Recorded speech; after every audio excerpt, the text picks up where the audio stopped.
September 11th, a time for Americans to pause and remember the thousands killed in the terrorist attacks in 2001 and those who gave their all to save others that day. 9/11 never left him. 9/11 became him.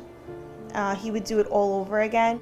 Some of America's last troops in Afghanistan returning home, and the impact of 2 decades of war on everyday life on this special edition of The Inside Story, 9/11, 20 years later.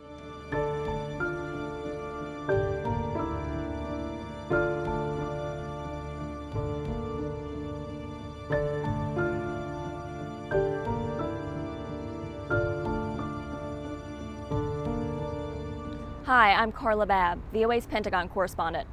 We're standing steps away from where American Airlines Flight 77 crashed into the Pentagon on 9/11 at 9:37 a.m., killing 184 people.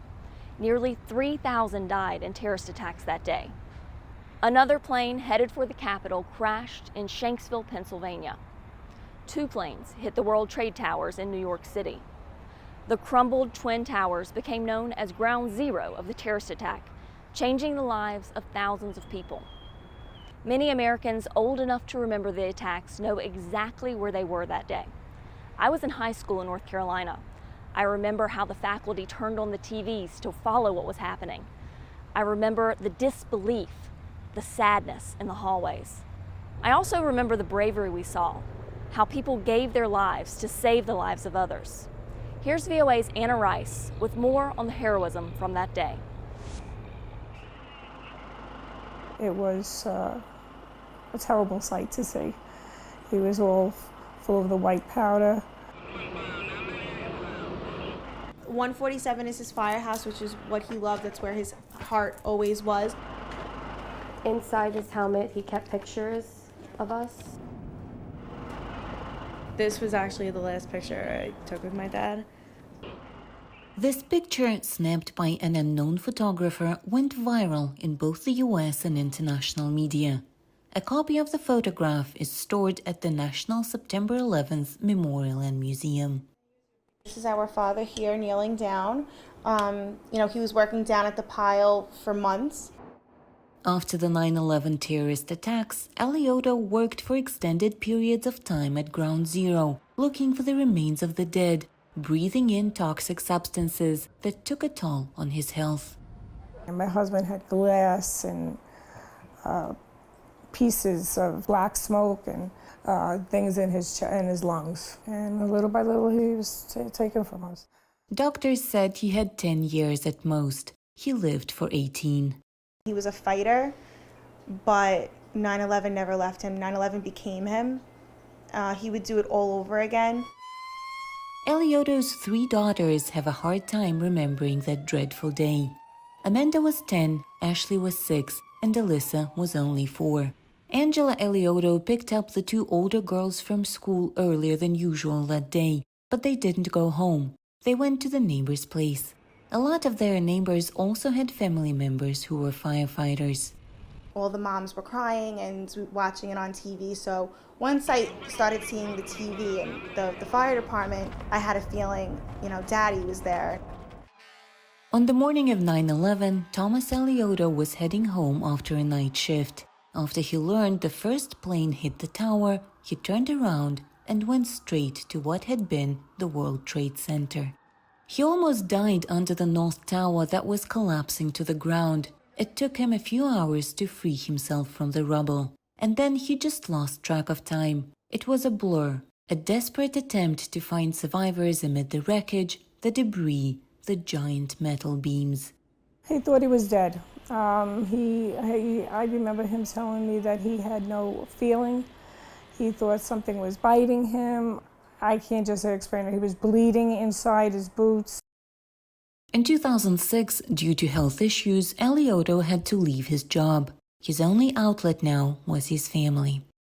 We lived a little bit different than other children around us. They didn't really understand, our dad came home. That was your dad came home, that was it. But our dad didn't really come home as who he was. He was a completely different person after that. Ashley and Amanda became teachers like their mother.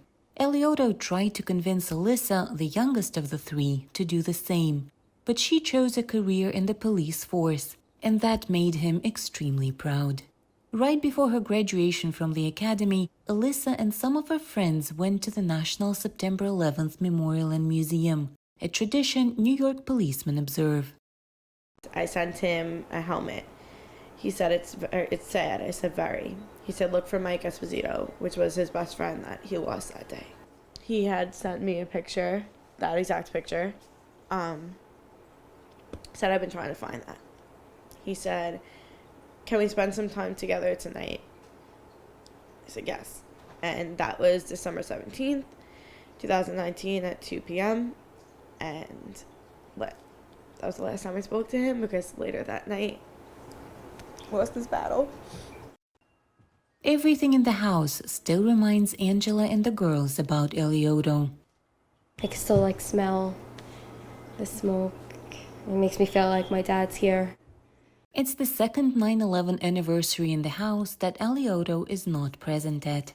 A metal cross he found at Ground Zero, awards, his helmets. Eliotto's daughters cherish everything that reminds them of their father.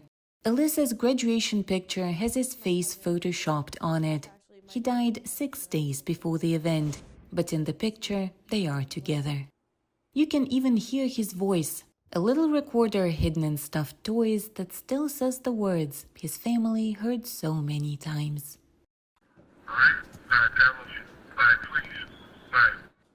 For Nina Vishneva in New York, Anna Rice, VOA News. Following the attacks, the United States launched a war against al-Qaeda, the terror group who claimed responsibility, and the Taliban, who ruled Afghanistan and harbored the terrorist. 20 years later, the Taliban is back in control of Afghanistan. Soldiers from 10th Mountain Division in Fort Drum, New York, were among the first to deploy to Afghanistan in 2001, and they're now among the last to return after the withdrawal. A homecoming nearly 10 months in the making. Troops from the 10th Mountain Division landing on American soil after multiple delays, turning in their weapons after a historic deployment. It doesn't feel real. I was talking to somebody earlier. You almost feel like somebody's going to call you up and say, okay, yep, just kidding, we got to go back. We're not done there.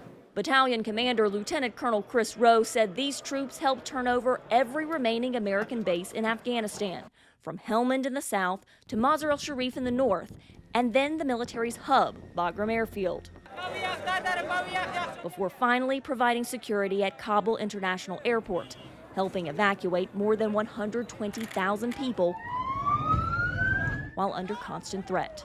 Very hectic. Rivaled pretty much any deployment that I've been on, quite frankly, and we've got some good ones, but the uncertainty you speak of, it was very real. Uncertainty from having to rely on the Taliban, America's enemy for 2 decades and responsible for killing thousands of U.S. troops. Lost guys on patrols,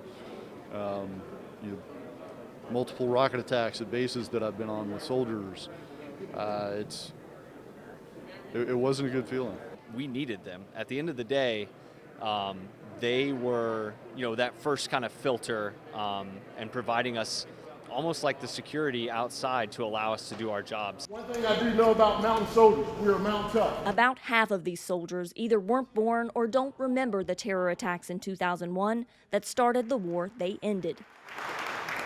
Soldiers of the 10th Mountain Division have felt the impact of the war on terror as much as anyone.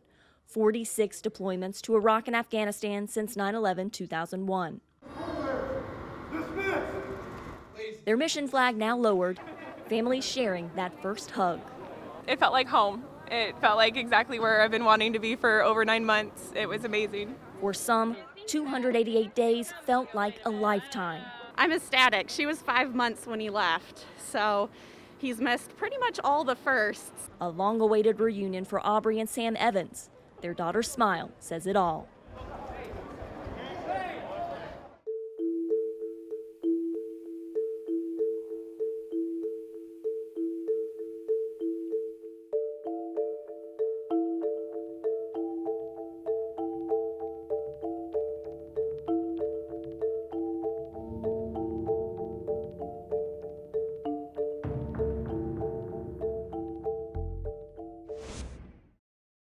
I feel like I have to be a voice for the American citizens that are left behind. That's Nasria. She's one of the 100 to 200 Americans trapped in Afghanistan after the American evacuation efforts ended on August 30th.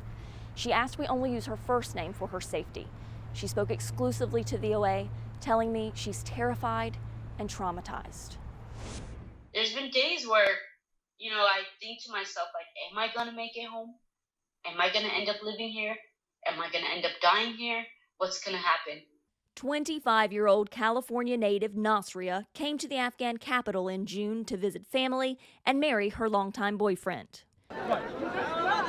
She and her new husband fled to the airport after the Taliban took control, but they never made it in. It was so hard to just get on a flight. There was a couple of days where we had to sleep on streets. People were literally stepping over people. That's how bad it was. After her booked flight home was canceled amid the chaos, she reached out to the State Department for help. They told us, go to a certain location, you will be picked up. And this is from the State Department. You will get picked up. Go there. And it was in the middle of the road across the airport. So we went there, waited an extra 12 to 13 hours with no food, no water, nothing. She'd wave her passport. They won't let us go. They're gassing us and they're shooting at us. But day and night, the Taliban kept blocking her. I got gun pointed to my head. Our troops were literally at the gate, just waiting for us to continue walking. And they had blocked us.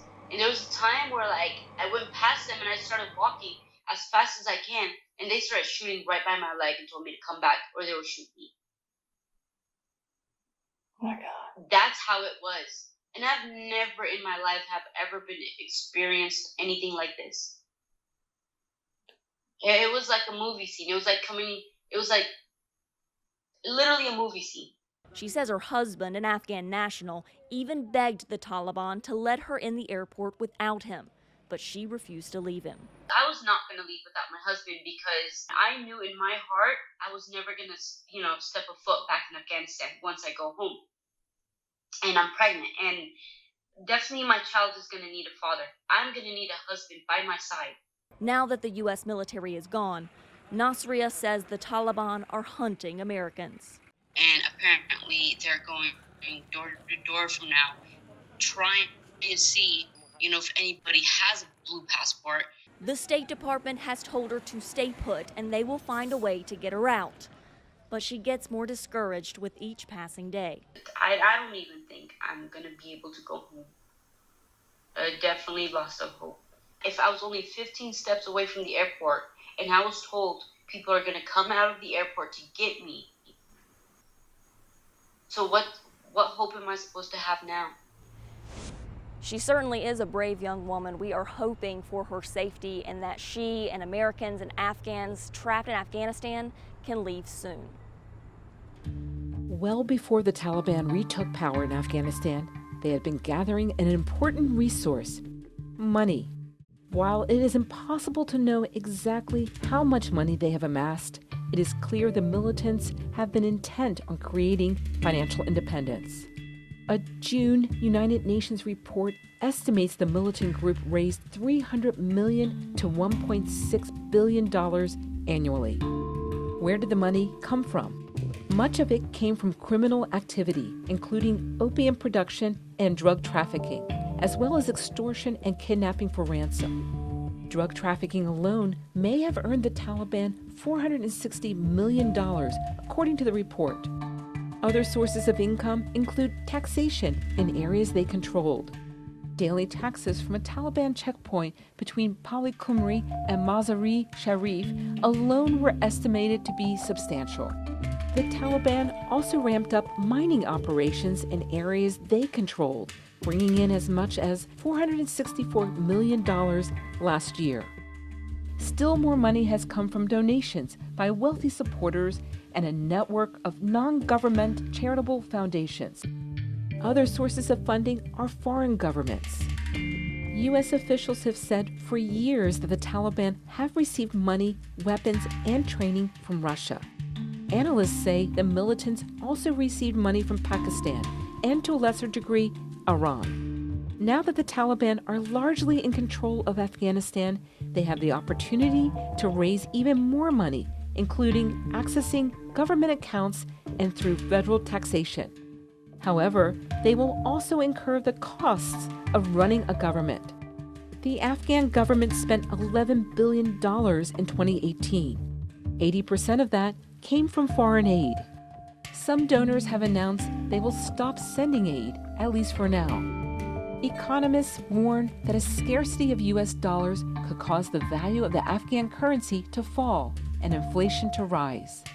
The Taliban are also facing a different economy than the one they presided over from 1996 to 2001. The country's GDP has nearly quintupled, and the economy has become more urbanized.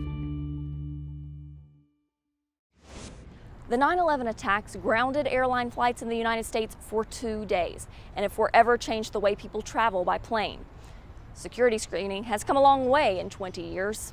VOA's Julie Tabo shows us how the technology is keeping up. Thomas Carter remembers the horror he felt watching planes crash into the Twin Towers of the World Trade Center. To watch those events unfold before my eyes, you knew that nothing would ever be the same. Carter is now a federal security director at the Transportation Security Administration, the U.S. federal agency that oversees the nation's airports. He says the mission to make airports safer has in recent years increasingly turned to technology. Technology is a key facet of our counterterrorism mission, and it's one of our key tools. That technology, often invisible to the traveler moving through checkpoints, can include scanners that use algorithms to analyze a suspicious item inside a bag. Light waves checking liquids for explosives. And, coming to an airport near you, biometrics, such as facial recognition technology that can help confirm a person's identity. The AIT, or Advanced Imaging Technology machine, considered the workhorse of checkpoint security, scans the contours of the body using millimeter wave technology, radio waves passing through clothing, looking for anything unusual, such as explosives or bomb-making equipment. If you were a suicide bomber, you would have to place that device somewhere on your person. This machine allows us to detect that. Some of the latest airport security technology comes from the medical industry. The computed tomography machine works like a magnetic resonance imaging, or MRI machine, giving inspectors a 3D view that can be rotated 360 degrees. Which allows our officers to get an extremely high-definition, high-resolution image. Looking to the future, Carter says there may come a day when travelers scan themselves into the checkpoint with limited touching and mainstream use of biometrics. That includes facial recognition, retina scanning, or fingerprints.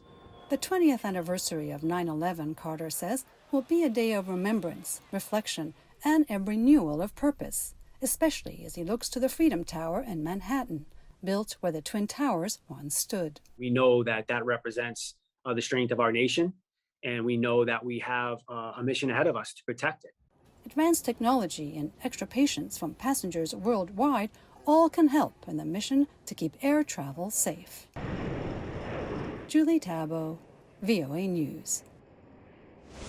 Just after the first U.S. troops set foot in Afghanistan, a young reporter working for the American Forces Network went to interview some of the newly deployed troops. That reporter now works for us. VOA's Kane Faribault recently visited some of the troops he met 20 years ago for their perspectives on the service they performed and the impact it had. My assignment to Afghanistan in 2002 was to understand the conditions and motivations of service members who were spending their first 4th of July holiday after 9/11 in Afghanistan, trying to rout the al-Qaeda terrorist network. Meanwhile, an Air Force B-52 was also in the area on a planned mission to bomb suspected Taliban and al-Qaeda locations. My friend and American Forces Network colleague, Staff Sergeant Dan Milbauer, accompanied me on our first experience in a combat zone. When you come into the country the way we did, in a military aircraft and under cover of darkness to avoid being shot at and landing in a corkscrew kind of pattern, you know, that's kind of when it first hits you that, oh yeah, this is real. You know, we are going into harm's way. At the time, nearly 10,000 U.S. forces were in harm's way. many based at Bagram Airfield, which was quickly growing into one of the largest U.S. military facilities in the world. It's where Rhonda Lawson served with a U.S. Army Mobile Public Affairs Detachment, or MPAD, which hosted us in Afghanistan. I'm a print journalist by trade. To keep U.S. troops there informed, her team produced a base newspaper and other products. We run stories not just here at Bagram, but also stories from Kabul. Every once in a while we might get a story from Kandahar or from Uzbekistan. What I took pride in doing was telling the soldier story. We talked about the mission, but at the same time, I wanted people to know that our soldiers were real people. Our soldiers had families. Our soldiers had feelings. U.S. troops also received messages from back home showing passionate support for their mission. One of the cards that I got, it just said kick bin Laden's ass on it. You know, so there was that sense that we needed to get revenge. But finding bin Laden took nearly a decade. Neither Lawson nor others we spoke to during our 2002 visit, it's like a long-ass camping trip, thought operations in Afghanistan would become the longest in U.S. history. Desert Storm, a lot of the fighting ended in about 6 weeks. So I think people thought that this was going to be quick, like Desert Storm. Of course, obviously, a lot of us thought that any operations around 9/11 response would be temporary or quick. As the war in Afghanistan dragged on, Milbauer returned to the country a second time in 2003 to work with a psychological operations or PSYOP unit. It's really kind of trying to, I guess, strategically put out information. Milbauer says he noticed some things had changed when he returned to Bagram Airfield. There was more activity, more people there, and then I think more coalition partners had forces there. And working in Afghanistan was more dangerous, says Milbauer. He vividly remembers a close call during a mission to support a remote Afghan radio station. I heard this whistling of an RPG coming in, so it passed over my head. No one was injured, says Milbauer. For him, the constant threat of attack didn't change his outlook on U.S. military objectives, including helping locals to have a better life. Some of the things we did, when I say we, I mean the coalition forces, was to, teach people that kind of stuff and provide them with clean water sources and, lots of money to improve their lives. So in that regard, I was behind that all the way. Milbauer and Lawson were two of more than 775,000 U.S. forces who served at least one deployment to Afghanistan since 2001. More than 2,300 lost their lives. Despite the country now falling back into the hands of the Taliban, Lawson, who retired from the U.S. Army in 2017, believes the U.S. effort was not in vain. I will never consider our presence in Afghanistan a failure. It's hard to say whether the mission was accomplished in total. Milbauer, who left the military in 2007, feels the U.S. reached the point of doing all it could in Afghanistan. We've found and eliminated Osama bin Laden. I think after 20 years, it's probably time to get out of there and let them try to take care of themselves the best they can. Many Afghans are now worried about how they will be treated by the Taliban, who took control of most of the country as U.S. forces pulled out of Afghanistan, ending America's longest conflict. Kane Fairbaugh, VOA News, Peterborough, New Hampshire. That's all for now on this episode of The Inside Story. For the latest news, go to voanews.com or follow me on Twitter @CarlaBabbVOA. I'm Carla Babb at the Pentagon. See you next week on The Inside Story.